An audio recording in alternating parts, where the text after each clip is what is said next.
Good. Good to be back out on the grass with the guys and feeling good. I don't know if we've had a chance to talk to you since the injuries. What was that process like right before the playoffs?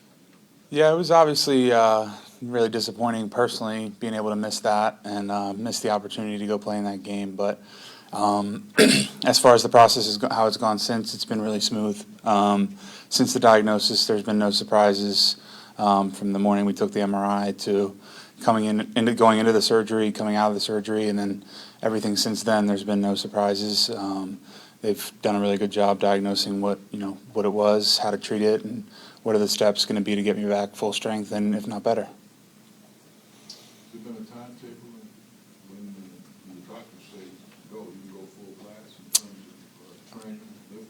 Yeah, that's probably a better question for KO or Tyler, but I would say from a personal perspective, I've taken the approach of like, let's get this right and let's do it right each step of the way, and there'll be enough time. We're all confident there'll be enough time, but in terms of am I 2 weeks, 3 weeks, 4 weeks, 5 weeks ahead? I'm not really even getting into all that with them. It's more of, is this stage we're at right now, are we doing this right? And so far we have, and every step's been really good, really smooth, and I'm happy with where I'm at. Do you think it'll be easy to trust right away, like when you're back full go, or do you think it's just going to take a couple of times out on the field? I don't know, I've never been through it, never had this one before, but I guess like the mental hurdle. yeah, up until this point, it hasn't been hard to trust with the new things we've integrated. It's felt really good. So if how it's gone up till now is any indication of how it'll go in the future, I'll be pretty happy. Brian, when we talked to Garrett a little while ago, he was saying, like, just going through the process leading up to free agency, and he had talked to you, and, like, you obviously wanted to kind of remain neutral and just support him, but, like, now having him back, just how important is that to you personally, but also the group? Yeah, it's huge for me personally. He's somebody I've leaned on for 4 years. The last 4 years, I basically ask him what to do every play anyways. But he's, our communicator up front. He's the guy who puts everybody in the right places. I think he's played at a really high level for a long time, and I was really happy that the team rewarded him in the way they did, because he certainly earned it and certainly deserves it, every penny. So really happy, and he's my dog, so just happy to have him back on a personal level. But yeah, it's really good for our group. It's really good for our team, and I think he'll step up as a leader not only in our O-line room this year, but for our whole team as well. You gotta have somebody to beat in golf too, right? Yeah. About an hour and 20 minutes from now. Where are you playing? Southview. Nice. Garrett also said that he thinks the continuity that you're bringing back will kind of help this offensive line group kind of even take another step. What are the practical ways that having that familiarity with 11 out of 12 guys back will help you this year? Yeah, I think it's going to be huge. Starting with Ed, everybody says taking the year 1 to year 2 leap, the jump from year 1 to year 2 is the biggest, and it certainly was for me. My rookie year, I felt like it was for CD. So we're hoping that that's the same for him. And even just in meetings now in the film room, when we're sitting next to each other, like we're starting to think the same way about blocks. We're like, last year was, hey, this is how I see this, and he says, okay, and we try to meet in the middle somewhere. And now we're starting to see things the same way and really understand the deeper levels of the different blocks and schemes we're running. And not only that, but having the same play caller for 2 years in a row is something that hasn't really happened around here on offense. So having that combined with all the guys back, I'm really excited. I think we're going to have a really good group.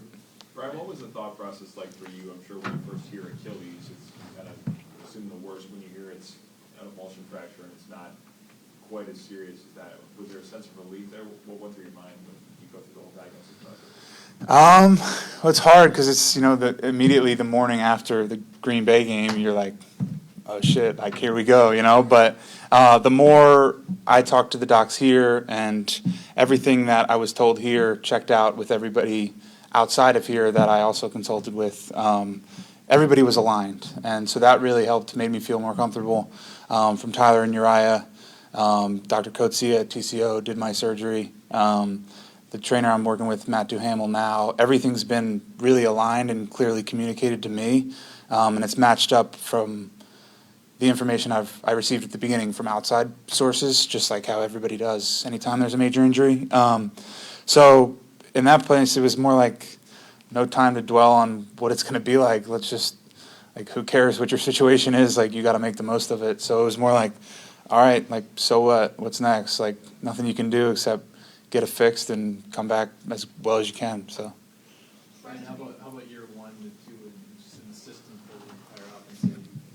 Are you maybe seeing some ways in which people are just that much further ahead and kind of knowing what's going on? Yeah, I think so.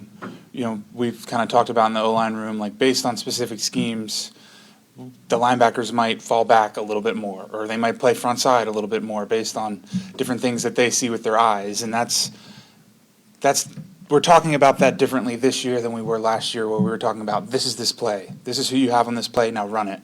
Now, this year, the next step is, okay, what does the defense see? How is this different from the other scheme that we run that looks similar, and how does it look different to them? So how are they going to react? And, like, what's the next level of understanding for us?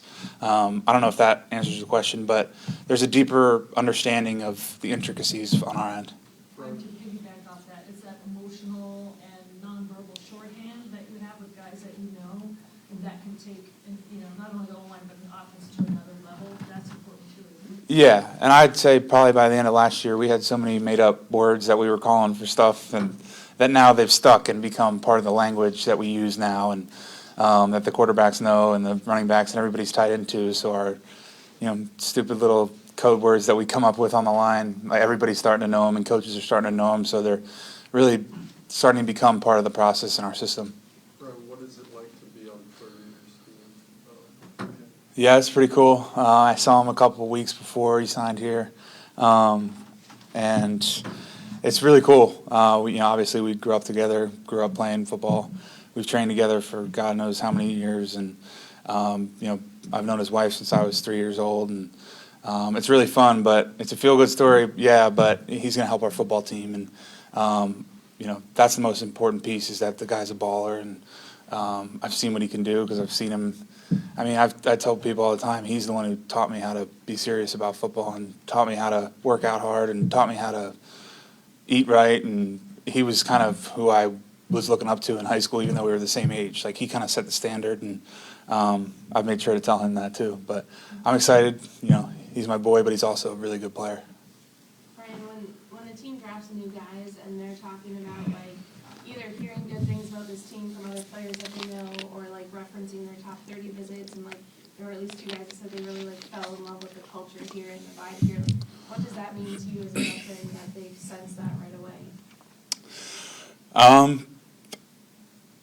It's encouraging, right? Like, you want everybody on our team to feel good about being here. You want it to be known as a place that guys want to come play, where guys are able to be themselves, have personality, express themselves, and have fun playing football. Everybody wants to have fun playing football, and we certainly do that here, and it's cool. But I hope that when people come here, they feel it even more, and that we don't just say, oh, this is a cool place to play. We keep working on it and trying to make it better, and trying to keep elevating that, just like everything else. Couple more for Brian.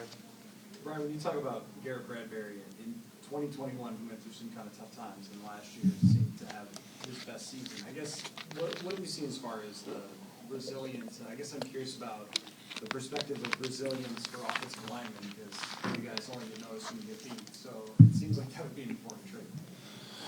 Yeah, to be honest, I don't really pay attention, and he doesn't, just knowing him, pay attention to what outside people kind of have to say about our game.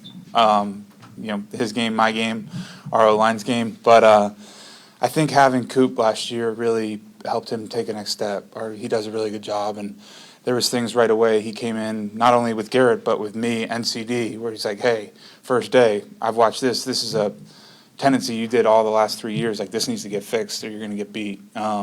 So him coming in and being able to coach us hard from the jump, I think really helped. I can't speak for Garrett personally on how he feels about that, but I would say it certainly helped me, and I think it's helped a lot of people individually. Just what he's brought to the table, him and Justin Riscotti.